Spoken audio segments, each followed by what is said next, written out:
Tu te rappelles de ce que disait Jean-Claude Van Damme en 2010 ? Le Dorlo, dans 20-30 ans, il n'y en aura plus. Bon, à l'époque, on se moquait bien de lui, mais on est en 2024 et dans certaines régions du monde, il y en a déjà plus. Aujourd'hui, environ 2 milliards de personnes sur Terre n'ont plus accès à l'eau potable. Et près de la moitié de la population mondiale connaît des pénuries d'eau au moins une bonne partie de l'année. Mais la grande question, c'est comment on en est arrivé là ? La Terre se réchauffe considérablement depuis la révolution industrielle à cause des activités humaines. La température moyenne de la planète a augmenté de 1,2 degré depuis 1850. Et le changement climatique en cours a un impact sur le cycle de l'eau. Et il crée des déséquilibres, des sécheresses importantes dans certaines régions du monde, des inondations extrêmes dans d'autres, plus rien n'est vraiment normal. Alors pour mieux comprendre, petit rappel du fonctionnement du cycle de l'eau. Sous l'action du soleil, l'eau subit un phénomène d'évaporation. Elle quitte alors les océans, les mers, les rivières, les lacs ou encore les plantes pour s'élever dans les airs, on parle alors d'évapotranspiration. La voici donc sous forme de vapeur d'eau. Et en altitude, en rencontrant des températures plus basses, elle subit un phénomène de condensation. Oui, elle se condense en fines gouttelettes d'eau pour former des nuages. Puis ces gouttelettes grossissent et finissent par tomber des nuages sous forme de pluie ou de neige, c'est ce qu'on appelle les précipitations. Et ensuite vient le temps du ruissellement et de l'infiltration. Une partie de l'eau va alors ruisseler sur le sol jusqu'aux rivières, aux fleuves et aux océans.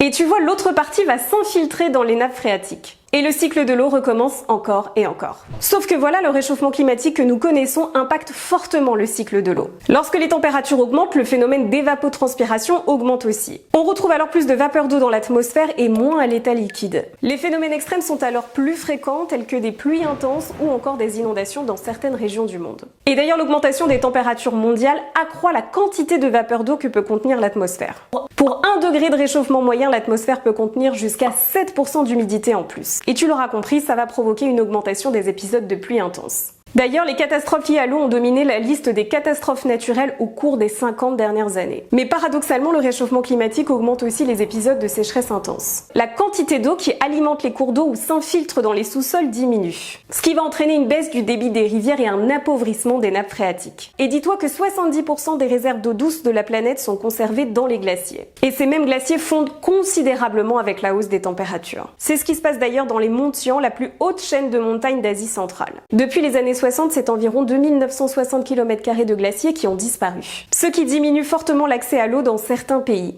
Oui, des pays comme le Kazakhstan ou encore l'Ouzbékistan. Dans le monde, les pénuries d'eau se multiplient avec des situations complètement folles à la clé. Imagine un peu, en Uruguay, le gouvernement autorise la consommation d'eau salée qu'elle considère comme une eau potable. En gros, c'est comme si boire à la tasse à la mer devenait ton quotidien. En Colombie, la ville de Bogota subit aussi de fortes restrictions d'eau. D'ailleurs, le maire de la ville, Carlos Fernando Galán, a donné quelques conseils d'hygiène pour réduire sa consommation d'eau. Et je te jure, toutes ces infos sont vraies. Il demande à sa population de ne plus sortir le dimanche pour éviter de prendre une douche. Pour lui, une douche de 3 minutes suffit et c'est même préférable si on la prend à 2. En Espagne aussi, en Catalogne, la situation est très difficile. Depuis 3 ans et demi, le nord-est du pays subit une sécheresse importante et en février 2024, un plan d'urgence a même été mis en place. Les réservoirs étaient tombés à 16% de leur capacité, un seuil critique. Alors bonne nouvelle, depuis il a un petit peu plu, les réservoirs sont remontés à 25% avec une levée de certaines restrictions. Mais la situation reste pour autant problématique. Et chez nous alors en France, tu me vois venir, la situation n'est pas meilleure. Dans les Pyrénées-Orientales par exemple, des restrictions existent de manière continue depuis juin 2022. Le déficit en humidité des sols atteint 90%. En Martinique, le département a été placé pour la première fois de son histoire en situation de crise sécheresse. Conséquence directe, les habitants s'approvisionnent directement auprès de sources naturelles. Sur toute l'île, l'ARS, l'Agence régionale de santé, a identifié 4 points comme étant sûrs, les autres présentent un taux de bactéries et de pesticides bien trop important. À Mayotte aussi, la situation est inédite, l'eau courante n'est disponible qu'1 jour sur 3 en raison d'une sécheresse intense. Chaque jour, 40 000 m3 d'eau potable sont produites pour une consommation de 45 000 m3.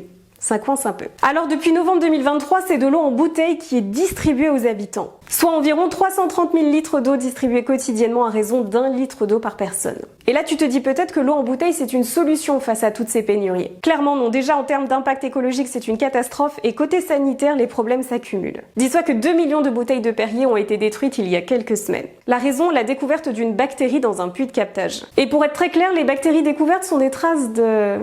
Mais qu'est-ce que c'est que cette matière? C'est de la merde. En mars 2024, la tempête Monica a aussi frappé l'Hexagone et a contaminé l'un des forages dans le Gard.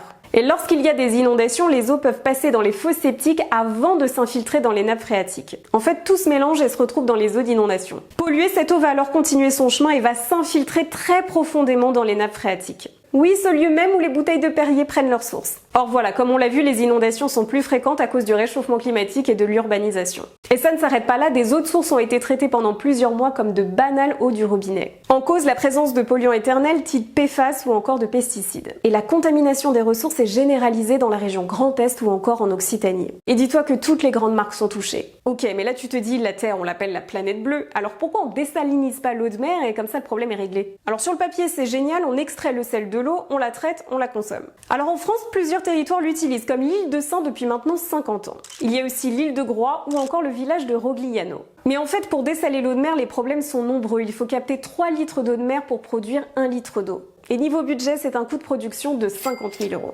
Alors oui, clairement, c'est une solution pour les pays riches. Et les usines fonctionnent pratiquement toutes avec des énergies fossiles. Dans le monde, il existe 20 000 stations en fonctionnement. Elles se trouvent toutes principalement en Espagne, aux Émirats Arabes Unis, en Arabie Saoudite, au Koweït ou encore à Oman. En 2017, le dessalement était responsable de l'émission de 120 millions de tonnes de dioxyde de carbone. Selon les projections à ce rythme, en 2050, l'impact carbone sera de 400 millions de tonnes de CO2. Et chaque jour, ces mêmes usines déversent dans l'océan 141 millions de tonnes de saumure. C'est un concentré d'eau de mer plus chaude, plus salée et bourré de produits chimiques. Alors tu t'en doutes, le risque écologique est majeur, notamment pour la biodiversité marine. Et après tout ça, tu te dis, ok, mais alors on fait quoi? Eh bien chaque geste compte pour freiner le réchauffement climatique et économiser l'eau. Alors on remonte ses manches et on y va. Alors déjà chez toi, il faut chasser les pertes d'eau. Le goutte à goutte ou même la chasse d'eau des toilettes qui fuient peuvent gaspiller jusqu'à 45 litres d'eau par heure. Et on peut aussi changer quelques habitudes dans son quotidien, par exemple manger moins de viande ou acheter moins fréquemment des vêtements neufs. Ce sont deux industries qui consomment beaucoup d'eau. Et on le répétera jamais assez, le réchauffement climatique est systémique. Certes, chaque geste compte, mais les pouvoirs publics ont aussi leur part de responsabilité. Le gouvernement a lancé un plan d'action pour engager une gestion résiliente et sobre de l'eau. L'objectif, garantir de l'eau pour tous, de qualité et préserver les écosystèmes. Ce sont les préfets aussi de leur côté qui peuvent prendre des mesures de restriction en cas d'insuffisance. Tu connais peut-être les 4 niveaux de restriction qui existent en France. Il y a d'abord vigilance, alerte, alerte renforcée, puis enfin crise. Les canalisations sont aussi un gouffre pour l'eau douce. 900 000 km sillonnent la France pour distribuer l'eau. Mais voilà, 60% sont vétustes, résultat 1 litre sur 5 est perdu en France. Et chaque année, ce chiffre monte jusqu'à 1 milliard de mètres cubes. Alors voilà, en limitant le réchauffement climatique à 1,5 degré au lieu de 2 degrés, on réduira de moitié la proportion de la population mondiale qui fera face à des pénuries d'eau. Bien qu'il existe une variabilité considérable entre les régions. Alors à nous de jouer pour éviter d'être bientôt tous à sec.